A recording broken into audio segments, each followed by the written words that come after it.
Greetings, everybody. Rajee Narinesingh here, and happy Pride. Yes, it is June, and that means it is Pride Month for many LGBTQ communities around the USA. And we had our Stonewall Pride Parade and Festival this past weekend here in Wilton Manors, Florida, USA. And again, I was honored to be on the Pride Center float. Oh my God, talk about energy. It was so uplifting and empowering. And you know, for us LGBTQ people, that's what our prides are about. I think some heterosexual people get it wrong when they think it's about our egos and us being egotistical. I had to school one of my relatives some years ago about this because he made a comment to me saying, "What is it about you LGBTQ people and your pride parades and festivals? In life, you need to be as humble as possible." And I was there thinking, buddy, he's not my buddy, but I was thinking, you will probably have to say at the end of your life that I was one of the most humble people you ever met. I mean, I didn't say this to him, but I was thinking it. But I explained to him that these prides are about our empowerment. You know, the reality is many of us LGBTQ people, we were beaten down as queer kids. The bullying was horrendous. The name calling and the physical beatdowns. You know, many of us went through it on some level, and I know I certainly experienced not only the name calling, but the physical beatdowns. And so, you know, when you go through that, and when you have your family, your friends, your community, the world telling you who you are and what you feel is wrong, oftentimes there's an internal shame that is built up. And so we grow up, and as adults, we live with that shame. And thankfully, many of us have been able to, you know, work through it and get to a point where we can walk with our heads held high and not be ashamed about who we are in the world. But yeah, that's the reality. Many of us went through that. And you know what? There are a number of LGBTQ people that will say, "Oh, I didn't experience that." And that's great. If that is, you know, if you can say that you didn't go through bullying and feeling shame and all, that's wonderful. I'm happy for you. But I can only speak to my experience, and I'm sure my experience is a lot like other LGBTQ people and what they went through. So, you know, I feel like when I think about those folks growing up, you know, the kids that bullied me and even some of the adults and the way they looked at me and acted, I got like an energy, like they almost felt it was their responsibility to make me feel shame, you know, to beat me down and make me feel ashamed of the way I am. It was almost like they felt it was their responsibility. Oh, yes, we got to correct him. We got to make him straight. We got to make him act like a boy, walk like a boy, talk like a boy. You know, they felt like it was their duty. Oh, yeah. And sometimes it was blatantly done, and sometimes it was done in evasive ways. Oh, yes. So, you know, I know especially as a young adult, I had this shame in me. And I remember years ago I was working at a job, and I had become friends with one of my coworkers, and something had happened that I really had nothing to do with. But I said, "Oh, I'm sorry." And she turned to me and she says, "Rajee, what are you sorry about? You didn't do anything." And in that moment, it was like an aha moment for me, because I was like, I don't think she realized her words were so powerful. But for me, I was like, oh my God, what am I sorry about?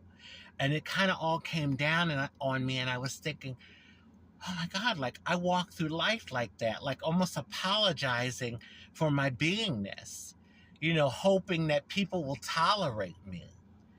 And so thankfully, I'm at a point now where I can walk with my head up high. I mean, I still have my moments. I'm a work in progress. And, you know, if I come across some asshole, you know, sometimes it gets to me. But yeah. And this is another thing people do. Yeah. Heterosexual people do this. And even in our LGBTQ community, people do it, but it's out of more like jealousy. But for heterosexual people, they do this. They will not give you a compliment. Oh, no, no, no. No, they will not. You could be smelling good, fresh and clean, looking beautiful, nice outfit. It will kill them to say, you know what, Rajee, you look nice. They just won't do it. Because in their minds, it's like, oh no, I can't let them know that, because if I do, it'll build them up and they might start feeling good about themselves, and we don't want that. We want them to walk with their head down and feel shame. Oh yeah. And another thing they do is they will take something that you did good and make it bad. Oh yeah, they'll go out of their way to do that. Some years ago, and I'm not naming names, but I wrote a poem to my niece and nephew. And I had a family member accuse me of jeopardizing their safety. And I'm thinking, I didn't put their full name, address, phone number, social security. I didn't do any of that. You would have thought I did the worst thing in the world. And all I did was dedicate a poem, a loving poem from my heart to my niece and nephew. And they made it like it was the worst thing I could have done in the world. And that's what I'm talking about. They want to take a shit on something that you do good. You know, or they won't give you a pat on the back if you achieve something. Oh, you know, I'm proud of you. No, no, no. No. It would kill them to do that. Because for them, doing that is building you up. And no, we don't want to build LGBTQ people up. We don't want to build them up. We don't want them to feel good about themselves, good about something they did nice or kind, or, you know, an achievement that they made. No, we don't want that.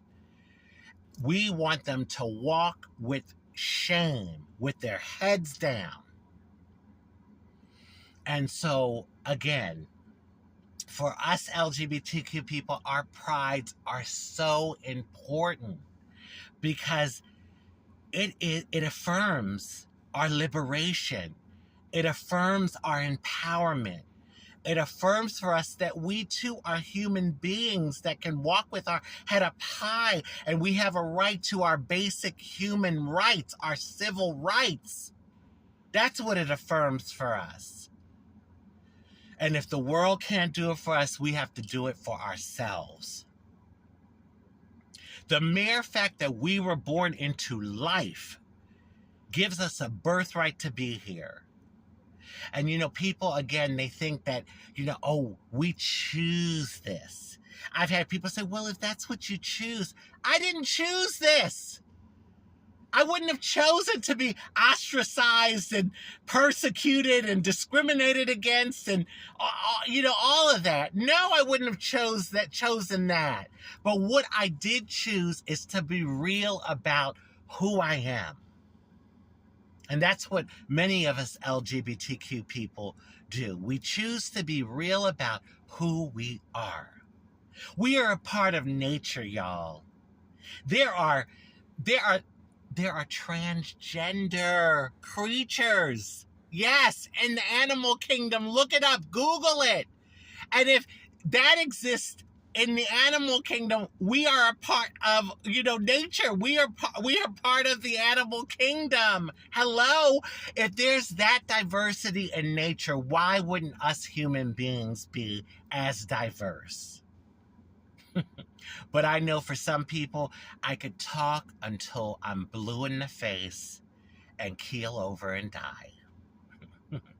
And they'd probably laugh and just step over me. That's the reality. Again, though, we know what our prides are for, and we have to continue doing it. This is the time more than ever for us to stand up and be proud of who we are. So on that note, I want to wish everyone happy Pride to all of my LGBTQ brothers and sisters, my LGBTQ family around the world. Love